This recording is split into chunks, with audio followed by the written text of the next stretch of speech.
پہلے جب بانی پی ٹی آئی جب عمران خان جب وزیر اعظم تھا اس وقت تک ابھی وہ آپ نے اسے جیل میں نہیں مطلب اس طرح کی تلخیاں یہاں تک نہیں تھیں، یعنی وہ خود کبھی جیل میں نہیں گیا، اس کے لوگوں کو اس طرح پہ کبھی سختی نہیں آئی. اب البتہ وہ تمام یا کہیے کہ روایتی سزاؤں اور قیدوں سے گزر رہا ہے. تو اب اگر کسی راستے سے وہ دوبارہ واپس آ گیا تو اب آپ یعنی جو ماضی کی اس کی اپوزیشن دشمن پالیسی تھی اس وقت تو یعنی اس کو ذاتی طور پہ ہوئے کچھ نہیں تھا، اب ہوا ہے. تو پھر اس کے بعد اگر وہ آ گیا اور اقتدار میں آ گیا تو باقی کون سی سیاسی جماعت ہوگی جو پھر سیاست کرنے کے قابل رہ جائے گی، یا اس کو چھوڑے گا یہ؟ نہیں، بالکل آپ کی اپریہنشن جو ہے یا آپ کے الفاظ کے اندر چھپی ہوئی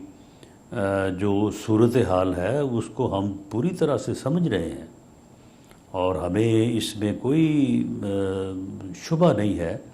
کہ اگر یہ آدمی اپنی اسی ہٹ درمی کے ساتھ جو ہے وہ آ گیا تو پھر یہ کسی اور کا وجود، سیاسی وجود جو ہے وہ برداشت نہیں کرے گا. تو اسی لیے تو میں نے اس سے پہلے ایک دو جگہ پہ کہا کہ صورتحال ایسی نظر آ رہی ہے کہ ہمارا یا بانی پی ٹی آئی کا دونوں وجود جو ہیں وہ ایک ساتھ موجود ہوتے نظر نہیں آ رہے، سیاسی وجود. تو اس کے اوپر انہوں نے کہا کہ نہیں جی یہ تو آپ نے دھمکی دے دی ہے ان کو قتل کرنے کی، حالانکہ میرا ان کی ذات کے ساتھ کوئی ایسا عداوت کا معاملہ نہیں ہے. لیکن معاملہ یہ ہے کہ بانی پی ٹی آئی کی یہ پالیسی رہی ہے جب وہ حکومت میں تھے، یہی پالیسی رہی ہے جب سے وہ اپوزیشن میں ہے کہ وہ اپنے علاوہ کسی اور کا وجود جو ہے وہ برداشت نہیں کرتے.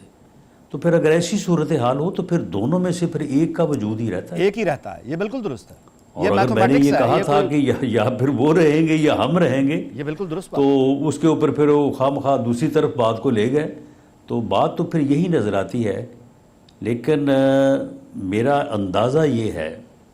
کہ اس میں بانی پی ٹی آئی کی کامیابی کے قطعاً کوئی امکانات نہیں ہیں. بھلے اس کی مخالف سیاسی جماعتیں جو ہیں ان کا سیاسی وجود یا وہ شاید اتنے طاقتور نہ ہوں، لیکن اسٹیبلشمنٹ جس کا وجود بہرحال اس کے وجود کے یعنی سامنے ہے یا اس کو کنفرنٹ کر رہا ہے. میرا نہیں خیال کہ جس حمایت یا جس طاقت کی بنیاد پہ بانی پی ٹی آئی اس قسم کا تکبر اور اس قسم کی ہٹ درمی کو جو ہے وہ ذہن میں بٹھائے بیٹھے ہیں وہ کامیاب ہو سکے گی. اچھا، جو ماضی میں بانی پی ٹی آئی کا ایک آپ کے علم میں ہے کہ ون پیج کو بڑے فخر سے بیان کیا جاتا تھا، ڈھول بجائے جاتے تھے، تجزیے ہوتے تھے، لمبے چوڑے پروگرام ہوتے تھے کہ ون پیج پاکستان کی سلامتی، خوشحالی، اس اور وہ مستقل پالیسی اور طاقت ایک جگہ اکٹھی یکجا، ون پیج. اچھا خیر، وہ اس کا نتیجہ جو بھی نکلا وہ ماضی کا حصہ ہے، تاریخ کا حصہ ہے. معاملہ یہ ہے کہ کیا آپ سمجھتے ہیں کہ موجودہ جو نظام ہے یہ اس طرح کا ون پیج ہے، یہاں بھی اسی طرح کی ایک پارٹنرشپ ہے، یہاں بھی اسی طرح کی انڈرسٹینڈنگ ہے، یہاں بھی اسی طرح کے یعنی رشتے گہرے ہیں اور اس طرح سے اکٹھے ٹیم ورک ہو رہا ہے؟ آپ کو ایسا لگتا ہے کہ آج ایسی صورتحال ہے؟ نہیں ناجی صاحب، بات یہ ہے کہ اب چلیں اب کی مثال لے لیں کہ آپ ایک وہ سیاسی جماعتیں جو اس وقت کولیشن پارٹنر ہیں اور ایک اسٹیبلشمنٹ کا ایک اپنا وجود ہے، اس میں تمام ہی ادارے، اس میں جوڈیشری بھی شامل ہے، باقی سارے ادارے بھی شامل ہیں، اور ایک آپ لے لیں کہ پی ٹی آئی کا یا ایک بانی پی ٹی آئی کا موقف ہے.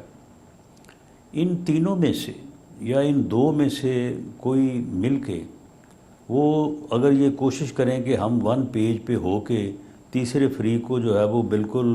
اس کا وجود جو ہے وہ ملیہ میٹ کر دیں گے، اسے ختم کر دیں گے سیاسی طور پہ، یہ ممکن نہیں ہے.